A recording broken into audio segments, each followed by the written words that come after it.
it's Caitlin and welcome back to my channel. Today I'm going to be talking about something that is super personal to me and probably, I imagine, really personal for you guys as well. I'm going to be talking about writer insecurities. And this could be applied to a lot of different things in life, not just to writing, but since most of us, I would assume, are authors, I really want to talk about it in the context of writing and things that relate to writing, but you could definitely take a lot of these things and also translate them to other things in life, and I'm actually going to be talking about some other things in my life that insecurity has kind of buried its way into, and relating that to how that's kind of poured over into writing as well. So I am going to be mentioning other parts of life that are affected by insecurity, but really the main focus or theme of the insecurity that I'm going to be talking about in this book is in regard to writing and marketing and just how we view, I guess, our success and our image and our value in the writing community and in the publishing community if you are a published author or if you're hoping to be published one day. A lot of these insecurities relate to publishing, so I'm going to be talking about that as well. I really hope you guys enjoy this. This is kind of just like almost like when I used to do my little coffee talks, and I would call them quotes and coffee, and I actually want to kind of do a quotes and coffee with this, but I don't have any coffee, although I do have some water, so actually I'm going to grab that and we're just going to go with it because I feel like I do want to make this a quotes and coffee video because I have a quote. So why don't we just make it quotes and coffee, and I'm going to go grab me a mug and just drink some water because it's like midnight, I think, so I'm not going to drink any coffee, but I'm going to go grab me a mug and we can have a real quotes and coffee, sit down and talk about insecurity. All right, I am back with my mug, so now we can get into the real stuff and start talking about insecurities. Alrighty, so the quote theme for this video is going to be a Theodore Roosevelt quote, which is, I'm sure that you have heard this quote, it's very, very popular, but it is, "Comparison is the thief of joy." And the reason that I chose this one, I was going through looking on the internet trying to find some quotes that I could use for this video, which was very spur of the moment, by the way. This is not scripted. Other than finding the quote, I literally did no preparation for this at all, and I don't have any notes really, just like one or two lines of themes that I want to talk about, but I don't have any notes. And that was because this is just something that I've been noticing that has popped up in my life recently with a lot of things that are happening with writing and with what lies above, which I'll be talking about in a little bit later in the video. But as a lot of those things started popping up, I started noticing some insecurities that were popping up as well. And so whenever I started to feel that, I really just felt like motivated and passionate about talking to you guys about insecurities, since I've been feeling them a lot myself, and since I know that a lot of you probably feel them in your day-to-day life and in your writing journey along the way in every stage. So that's why I wanted to talk about it. And whenever I was looking for quotes that I wanted to use for the video, I came across a lot of great ones, a lot of ones about anxieties and a lot of ones about comparison, and just it got me thinking about what really is the root of insecurity. And I think that it can be caused by a lot of things. I mean, it depends on what the insecurity is in your life. There's people who are insecure about relationships, and there's people who are insecure about their job, and there's people who are insecure about their worth, and just all kinds of things. And I think that insecurities have a lot of different roots. It could be a broken relationship in your past that you've seen with like your parents or someone that you loved, and then that carries into a new relationship, or like whatever the case is, there's a root to where that insecurity comes from, and sometimes it's just human nature, but most of the time there's always like a root to where it's coming from. And so I'm going to kind of talk about where some of my insecurities come from. I'm going to be very honest, very open with you guys, talking about some insecurities and some instances of how I've been feeling the insecurity in my life and in my writing journey specifically over the past few weeks, and then also talking about some stories from years prior in my life where insecurity also kind of had like a big hold on me.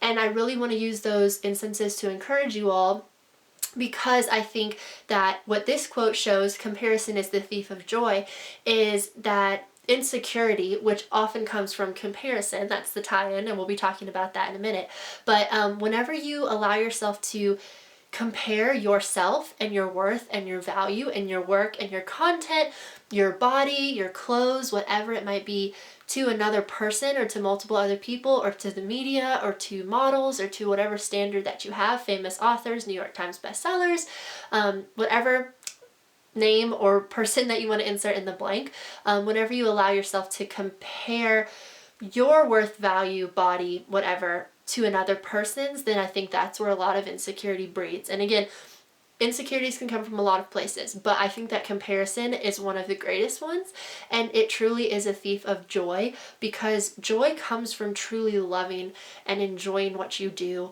and being passionate about it. And joy is different than happiness. You can be sad and still have joy in your heart, and I know that that sounds crazy and kind of like contradictory, but I've definitely had seasons of my life where I didn't always feel happy, but I still had a joy. And my faith has everything to do with that, a lot to do with that. But I think also just learning to be content and to be happy and joyful, well, not to be happy, to be content and joyful even when you're not happy, is really important, because every season of life is not going to have the equal amount of happiness. There's going to be times that are really hard, really discouraging, and you're not getting the results that you want, and you're not making the progress that you want, and you're not seeing the growth that you want. And so learning to have joy and to not compare yourself all the time is so important. I've had videos before where I talk about comparison, where I talk about jealousy, but in this video I really want to get deep into the insecurity part, not just the jealousy or comparison between looking at someone else and wishing you had that, but genuinely feeling like your worth is lessened because someone else has something that you see as like better or worth more. I did do a jealousy video, and it was also a Quotes and Coffee. I did it a few years ago, and so I will link to it down below or put it above so that you guys can go and check that out, because a lot of the themes that I mention here will probably be themes that I also mentioned in that jealousy video, and that one also talks about comparing yourself to others, and it has a really great quote that talks about comparison as well between like the moon and the stars, and just talking about shining and light and how we see ourselves. So I will link to that down below or up above, wherever, so that you guys can go check that out as well. But I honestly don't remember what I said in that video, so it's kind of like starting fresh and starting on a clean slate. So I'm going to be talking about insecurities, comparison, and your worth in this video. So I hope that you enjoy, and I hope that it encourages you. And please leave me a comment down below letting me know if you have felt insecure. I'm sure that all of you have at some point, and just sharing below your advice or a comment or whatever you want to share with me. Please reach out, leave a comment down below, and yeah, let's go ahead and get started. So comparison is something that unfortunately I don't think that it's ever going to go away 100%, but I think that we individually as people can choose to not let it have so much power over our lives and to really be free of that. And that's why in this quote that I chose, the Theodore Roosevelt quote, it talks about comparison literally stealing your joy. And I have seen that happen like a lot in other people's lives and in my own life. And I think that the reason that it happens is because you have this thing that you are proud of, that you have joy over, that makes you happy and you're passionate about it, you love it. And then comes along all of these other things, whatever it is that you have. So for example, as an author, let's use my book. And this has been a source of a lot of insecurity for me throughout my writing journey, but also recently, especially as I'm, have been working on What Lies Above recently, and some things are in the works with that, which I will be announcing soon, and I'm very excited, so stay tuned for that. But as I've been working through a lot of things recently and new things have been happening, a lot of insecurity has been in my brain and in my heart, and whenever I look at What Lies Above, there's so much conflict in my brain, because in one sense I love this book so much, I'm so passionate about it, and I have so much joy whenever I look at it, which is again the theme that we were talking about, comparison stealing joy. I felt so many of those amazing warm fuzzy feelings and passion and emotion over this book that I love so much. But then in the midst of all of that joy and in all of that happiness over this manuscript and passion and love for it, I've also felt a lot of insecurity, because I'm comparing it to all of these other books that I read on my shelf, or that I see on the New York Times list, or I see people raving about or talking about on YouTube or wherever, Goodreads, wherever you see reviews. And I think that it's really, really hard as an author to not look at your manuscript, and instead of just seeing your story standing on its own, you see your story standing next to all of these other stories and standing up against all these other stories. And I think that whenever you look at something like the New York Times list, which ranks books based on sales and basically ranks books by popularity, we can often associate those ranks with the rank of their importance or the rank of how much worth that story has. And so even though What Lies Above is not published yet, it's really hard still, because I think down the road, if it's ever going to be published, and first of all I say, is it going to be published? And then once I say, is it going to be published, I say, okay, well, if it is published, what if nobody reads it? And I think that the what ifs can become so detrimental with talking about insecurity, because the first question is, what if my book doesn't get published? And then if my book does get published, what if nobody reads it? And then, well, what if people read it but nobody likes it? You know, so it's like a constant cycle of what ifs. And once you get over one hurdle, there's another one there to knock you down. And that's what comparison always does. You never win because you are constantly dissatisfied, because you are constantly chasing something. And I will tell you guys, in a very, very vulnerable, very open moment, one of the hardest struggles of my life, and I know that you all don't get to see anything more than my bookshelves and what I talk about in terms of my book and in my writing, but I'll tell you that in my day-to-day life, one of the hardest struggles that I have is constantly chasing after things, constantly striving, constantly feeling like I'm running after things and trying to grab them, constantly trying to force my way, make my own path, control things. And I'm very much a go-getter and an overcommitter, and I'm just very driven and passionate about things, which is wonderful. But sometimes it gets to the point where I'm dissatisfied and I'm not content with what I have. I feel like I always have to be going for more. And even whenever I'm doing well, I feel like I'm not doing well enough. And people in my life always tell me, and have told me for years and years and years, that I'm so hard on myself and that I'm never satisfied with what I do. And I feel like even whenever I do a great job and people commend me, I'm not satisfied because my standards are so high. And so I think that we can be our own worst enemies in that sense of comparison. We compare ourselves to our own standards and then we fall short. Or we compare ourselves to other people and then we fall short. And so it's just a cycle of what ifs, and it's a cycle of always losing. And if you're one of those people that compares yourself to other people, I think that it's about recognizing that everybody's story has value. And of course that there's some stories that are written more beautifully than others, and there are stories that are more polished than others, and there are stories that have more intricate plots than others. So I'm not necessarily saying that every book is going to be published, and I'm not saying that every book should be published, but what I'm saying is that sometimes we take our stories and we see them in light of other people's stories. And there are so many authors who have been rejected many times, and they've been told that their books are trash. There's been some authors who have literally been told that their books are trash, and then they go on to sell millions of copies. If you think of a lot of really popular authors and you look into the backstory of what it took to get published, it was not easy. J.K. Rowling had such a hard time getting Harry Potter published. There were publishers that told her it was too out of the box. It was not well written. It was never going to go anywhere. I think I remember reading an article where somebody called it like trash or said it belonged in the gutter or something like that. Like very strong language telling her that her book was not going to make it. It was not going to be successful. And I mean, it's Harry Potter. You all know it was successful. So, you know, there's so many other instances like that. Stephen King, I think, had something like that. Like, very popular authors, a lot of them had really rocky roads getting to publication.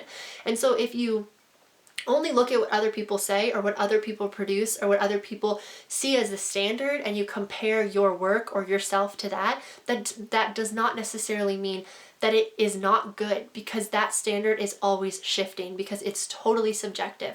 When you look at the market and the turnover and the shifting and the tropes and what's popular, it's always changing and it's always shifting. And there's no one standard of what good is, because everybody decides what they like. And also what one person thinks is good is not necessarily what another person thinks is good. And what somebody loves, somebody else might hate. In fact, I just posted something, I think on Twitter or something recently, like last week, and I was talking about that, about reviews. And I think I used Harry Potter as an example, and I said it was Harry Potter. I came across a review for Harry Potter, and it was a 1-star review, and somebody had said that the book was so annoying. And I thought that that was just so interesting, because you look at the success of Harry Potter and how many people love it and the fandom around it and just all of the buzz that it's had and continues to have all of these years later. And then you still have a 1-star review of somebody saying that they did not enjoy it at all. So don't just compare yourself to other authors or other books or publishers or whatever feedback that you get, because things are totally subjective. And I'm also not saying throw feedback out the window, because it's important to have feedback. It helps you to grow. It helps you to refine your craft, to refine your writing, to refine your style. So don't just totally ignore all feedback. That's not the point of this video at all. The point is that just because someone else might seem better than you does not mean that your work or you have any less worth. And it does not mean that you should just give up, or that you should let your insecurities because of that comparison take over your joy and take over that passion and that excitement that you have for your story. Sorry about that, guys. My memory card was full, so I had to go and offload that footage and then come back. So I honestly don't remember what I was talking about before, but that's okay, because I have something else that I want to add, so we'll just jump into the next thing. One of those things is some like illustrations, I guess you could say, to kind of show you why comparison can be so detrimental to your joy. And the best thing that I can really think of to compare it to is that if you imagine that you're starting out as a runner and you want to build your stamina over time so that you can run, you know, however many miles a day. Let's say 5 miles. I don't know, my dad used to run like 6 miles a day whenever he was younger. So let's go with like 5 or 6 miles a day. So you are just starting out, so you don't really have the stamina, and you can't even run 1 mile a day. So how do you get to the 6 miles? Do you start out by trying to run 6 miles in one day? I mean, that is not, I know that I'm not a runner, and I'm sure that a lot of you are not runners, but I can tell you that is not how you build up stamina to be able to run 5 or 6 miles a day. If you are starting out, you have to work up to it. You have to build up to it. But let's imagine that you've just started out, you've been doing it now for a few weeks or months, or I don't know how long it takes to build up stamina for this, but let's just say, for the sake of the illustration, you've been running for a month every single day.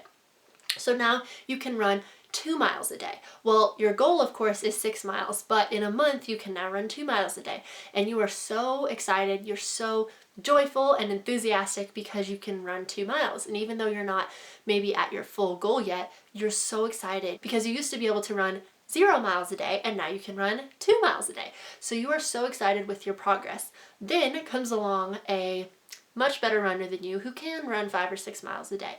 And what does your joy turn into? Discontent and dissatisfaction, because what you once were so joyful over has now become soured by the fact that somebody else can do more or do better than you. And I think that that illustration can move over into a lot of aspects. If you want to use writing, for example, let's say that you just finished writing your first book, which is a huge accomplishment, okay?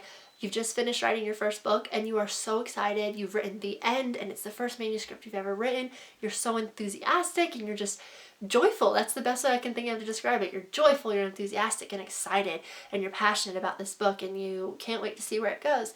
And then all of a sudden you log on to YouTube, or you log on to, or sign into a blog or whatever, go on the internet, go onto Twitter, go on Instagram, and you see somebody else who's written 4 manuscripts. And suddenly that excitement you had over your 1 manuscript is gone because you now feel like you're behind and that you should have written more. And so again, you're dissatisfied. And I'm not saying that this happens with every single person, but I'm saying I definitely know it has happened with me, and I'm sure that there have been similar instances for you all that you felt like something that once brought you joy isn't quite as joyful anymore because you compared that accomplishment to somebody else's greater accomplishment. I remember whenever I was a teenager and I wanted to be published by the time that I was 18. And I remember the year that I turned 18, I felt like a failure because I hadn't met that goal. And then looking back on it now, I was so young and I was not ready to be published. And that was years ago now, and I'm still not published. And so I think that looking back on it, I realized I wasn't ready. It wasn't my time, and I'm happy and glad and grateful that it wasn't. But in the moment, it felt like such a failure. And even now today, I'm not published, but I still am grateful for every single moment of my journey. And I never would have rushed anything or done anything differently because I'm so happy with where I am now. And the final thing that I want to leave with you all is a biblical reference, which I know that not all of my followers, share the same faith as me, but my faith is super, super important. And so my life is colored by, every aspect of my life is colored by it. And so there's a verse in the Bible that says, we are not given a spirit of timidity, but a spirit of strength. And I think that so many people find insecurities because they are trying to live up to something that we were not created to live up to.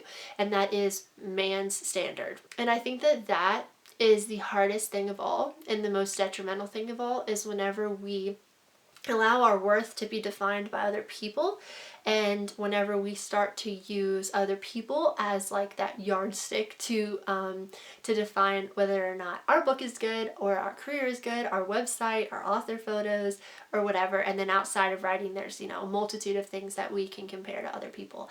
And so I think that if you're feeling insecure about something, if you're doubting, if you have fear, and you feel like you don't measure up or you're not enough, I just want to encourage you that sometimes we're just all in different seasons.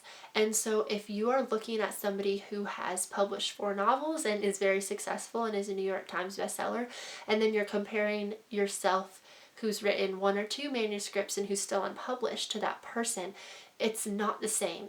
And even if you are published, if you're comparing your success or your number of signings or how many people follow you or how many, and I don't want to make it just about numbers. I had a video about that, but it's so many other things as well. If you're comparing all of those aspects of your journey to somebody else's, I know that it can be so hard, but I really want to encourage you, please don't, because it really does steal your joy. And you know what? Somebody else is always going to be better than you. I know that's hard to hear, but it's just true.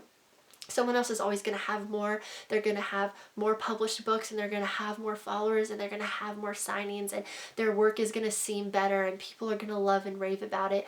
There's always going to be someone out there who is better than you, but that does not mean that you are not good. And I think that what I really want to leave with you is that if you love and are passionate about your work, don't let anything take that away, or don't let anyone take that away. Don't let comparison rob you of the joy and passion and love that you have for your writing and for your book. I've been there, and I know that it's so hard, and I constantly have to go back and remind myself why I wrote What Lies Above and why I love it. And I have to remind myself of those moments when I read a scene from the manuscript and my heart connects to that all over again. I have to remind myself of that feeling, because whenever that doubt and that fear hits and the insecurity comes, that is what pushes me through, and that's what motivates me to keep going. Because even though I am afraid that if I do get published one day that nobody will read it or that nobody will like it, even though those fears I have quite often, I still remember why I wrote What Lies Above and why I love it and I'm passionate about it. And so that passion and love overcomes the insecurity and overcomes the fear, because ultimately I want to write a book that I love. And so, I hope that one day you all get to read it and that you enjoy it. And that you are excited about the book, and you connect to the characters in the story. But ultimately, even if you don't, I have to be okay, and I have to be in love with the book that I've produced, because I'm the author, and ultimately it's the story that I want to tell. And of course I want to share it, but first, before anyone else loves it, you have to love it. So embrace yourself, embrace your writing, embrace your website. Do what makes you joyful. Not always picking happiness, because happiness is wonderful, but happiness comes and it goes. You know, even in the discouraging times, you can still choose joy. And so I want to encourage you to find the joy in whatever you do and hold on to that, because insecurity will come and comparison will happen. And I'm not saying that you're perfect or that you still won't fall to it, but I just want to encourage you that when you do, just to remember that joy and the reason that you're writing in the first place and hold on to that. All right, I'm gonna stop now. I could probably keep going and talking about this subject forever because it's something that I'm passionate about, and I feel like, as I've said in so many of my recent videos, which are unscripted, I kind of feel like this went all over the place. But I really hope that you were able to get some encouragement out of it. And if you've been struggling with insecurities or doubts or fears or whatever, I hope that this encouraged you and inspired you to find that love again for your work and yourself and your platform, or whatever area of life that you might need this encouragement for, because this definitely goes beyond writing as well. So I hope that you enjoyed this. Leave me a comment down below and connect with me on all of my social media. I'll put that down below as well. I would really love to be friends and connect with you, so definitely check that out. Leave me a comment or find me on my other platforms. And again, I hope that you enjoyed this video, this little quotes and coffee time that we had together and a little chat, and I will catch you in my next video. Bye!